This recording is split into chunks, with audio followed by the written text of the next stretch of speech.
Fredericksburg man convicted of a double murder more than 20 years ago is scheduled to be executed tomorrow. Scott Panetti killed his mother and father-in-law back in 1992 in front of his estranged wife and 3-year-old daughter. This case is drawing international attention now because Panetti suffers from schizophrenia. And as KXAN's Lindsey Bramson shows us tonight, it's renewing the debate over capital punishment and mental illness.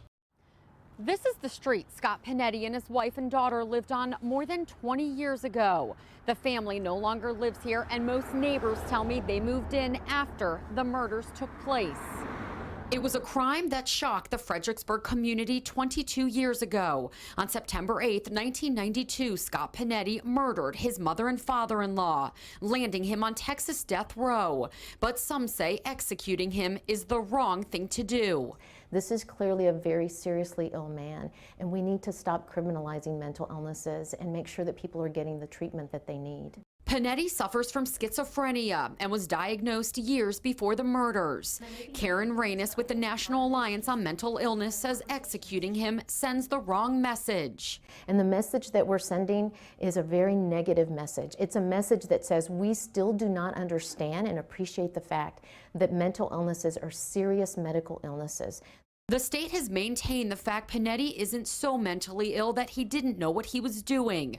Back in 2004, KXAN spoke with the victim's niece. If you're truly mentally ill, then of course, I don't expect you to be executed.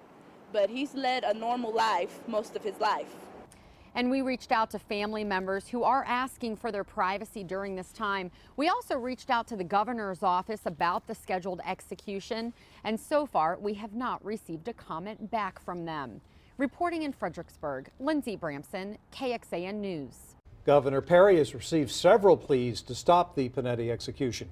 Some of them are coming from places you'd expect, like anti-death penalty groups and the United Nations, but some conservative leaders, including former presidential candidate Ron Paul of Texas, have also come out against this execution. Texas executes more inmates than any other state, but the numbers have been dropping in recent years. In the year 2000, the state executed 40 inmates, the most in Texas history, but in 2012 that number dropped to 15, and last year it rose, but just slightly, to 16 executions.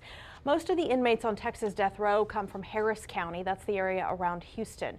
Harris County has sent 290 inmates to death row since 1976. Dallas and Tarrant counties, home to Dallas and Fort Worth, are next with nearly 180 inmates between them. For comparison, Travis County has sent just 19 inmates to death row since 1976.